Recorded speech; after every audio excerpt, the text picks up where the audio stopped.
सबने किसी ना किसी को खोया कोविड में। हमने भी अपने चौथ साहब को खोया है।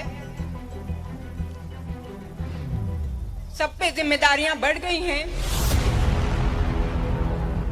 मैं परिवार को संभाल रही हूँ, जैन की पार्टी संभाल रहे हैं। उम्मीद करती हूँ उनकी विरासत को आप संभालेंगे।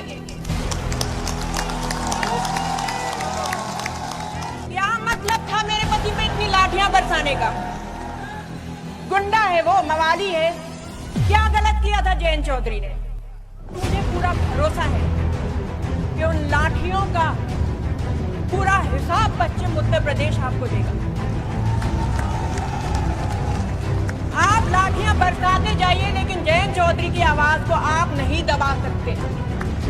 जब जब अन्याय होगा, देखिए अब चौधरी साहब हमारे बीच में नहीं रहे, लेकिन अगर आपका प्यार मिलता रहा, आपका आशीर्वाद मिलता रहा, तो कभी भी हम अपने आप को अकेला नहीं महसूस करेंगे। प्रणाम।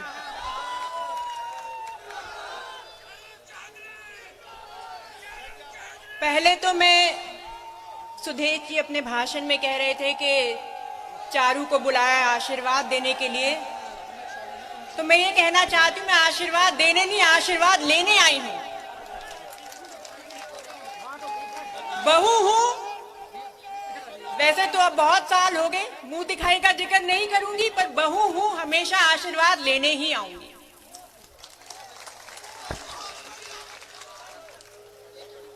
पिछले कुछ समय से हम सभी झेल रहे हैं ये कोविड महामारी में। आपने भी टीवी में सुना होगा, उत्तर प्रदेश की सरकार, सीएम साहब खुद ही अपनी पीठ थपथपा रहे हैं। मैं जानती नहीं यहां आपका भोजपुर में क्या अनुभव रहा है, लेकिन हमने जो देखा है, पढ़ा है, समझा है, पूरे प्रदेश में लोग दवाइयों के लिए परेशान थे, लोग अस्पताल में भर्तियों के लिए परेशान थे, यहां तक कि अगर घर में किसी का निधन हो गया तो हम अंतिम संस्कार करने के लिए भी परेशान थे।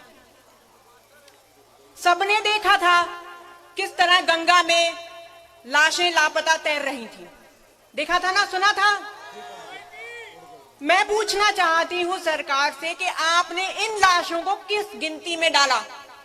सरकार बोल रही थी ना कि सारे देश के मुकाबले उत्तर प्रदेश में सबसे बढ़िया प्रबंध रहा, उत्तर प्रदेश में सबसे कम लाश जाने गई। तो मैं आपको ये याद दिलाना चाहती हूं कि इस शाबाशी के वो हकदार नहीं है। सबने किसी ना किसी को खोया कोविड में। हमने भी अपने चौथ साहब को खोया है। सब पे जिम्मेदारियां बढ़ गई हैं। मैं परिवार को संभाल रही हूं, जैन की पार्टी संभाल रहे हैं। उम्मीद करती हूं उनकी विरासत को आप संभालेंगे।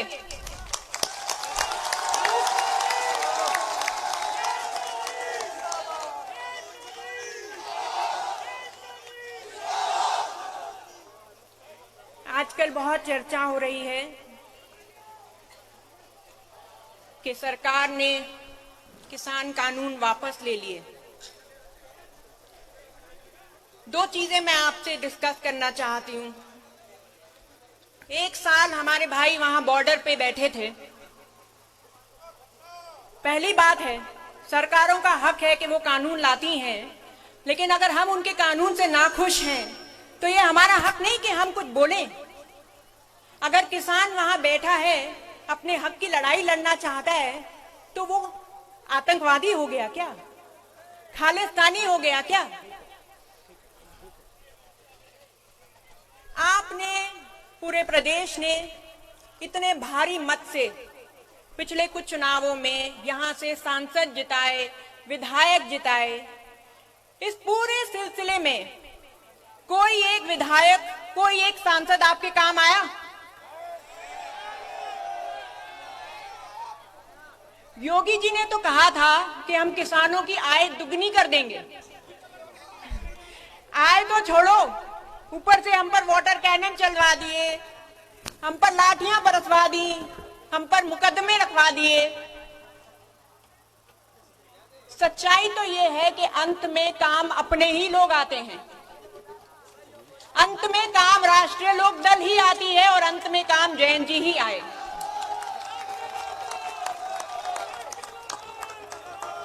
आपने देखा था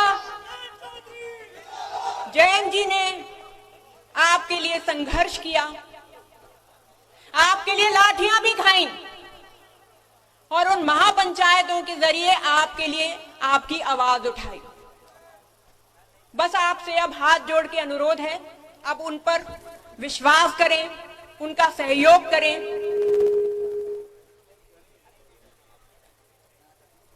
असल में अब जो माहौल प्रदेश में बन चुका है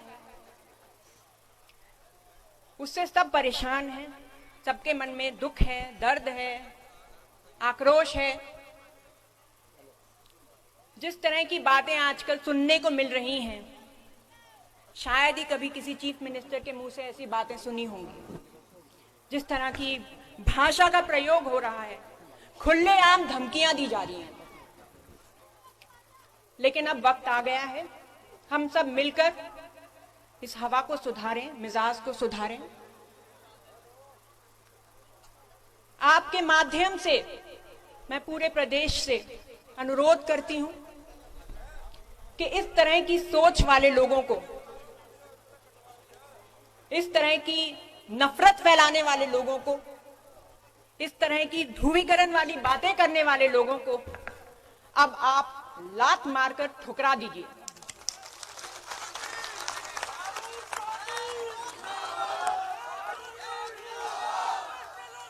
वैसे तो आपने अभी हाथ उठाकर भरोसा दिलवा ही दिया है, फिर भी आई हूं, फर्ज बनता है एक बार फिर सुदेश जी के लिए मुझे आश्वासन दे दीजिए। इन्हें लखनऊ भेजना है कि नहीं? बहुत परेशान है सुरेश जी, बार बार बुला रहे हैं। दिल खोल के एक बार फिर इनको आप आश्वासन दे दीजिए।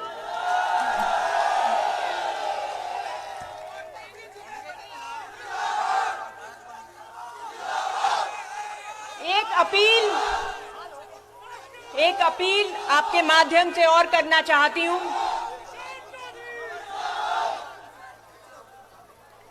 मैंने लाठियों का जिक्र किया था,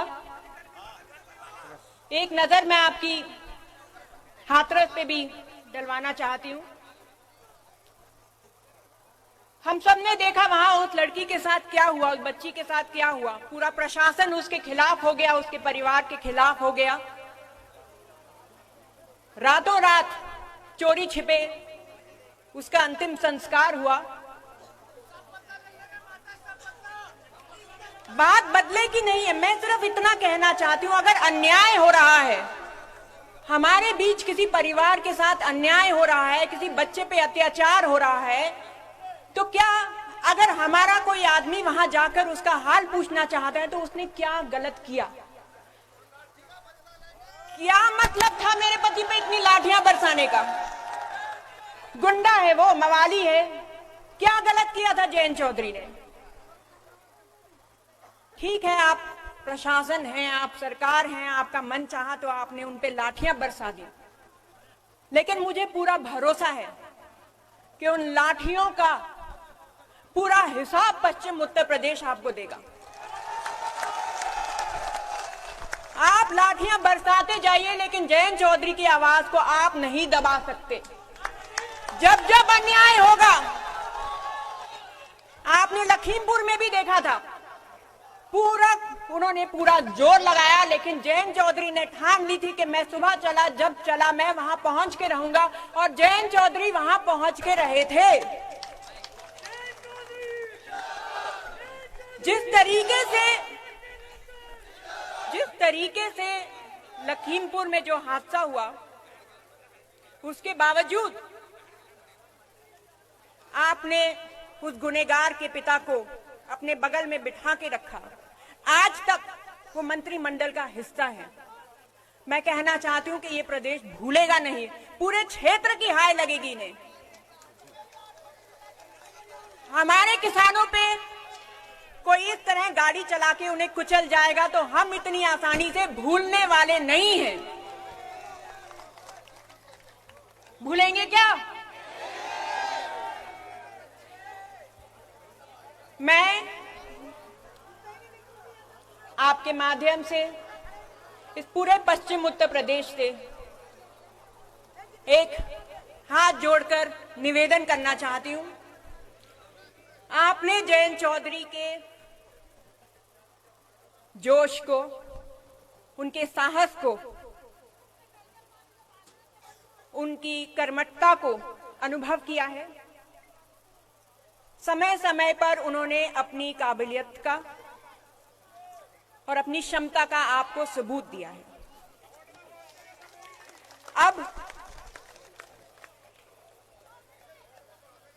अब फैसला आपको लेना है।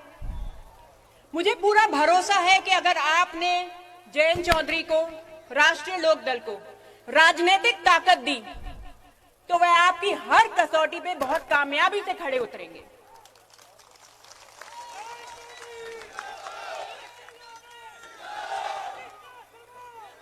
देखिए, अब चौधरी साहब हमारे बीच में नहीं रहे, लेकिन अगर आपका प्यार मिलता रहा, आपका आशीर्वाद मिलता रहा, तो कभी भी हम अपने आप को अकेला नहीं महसूस करेंगे। बहुत बहुत धन्यवाद।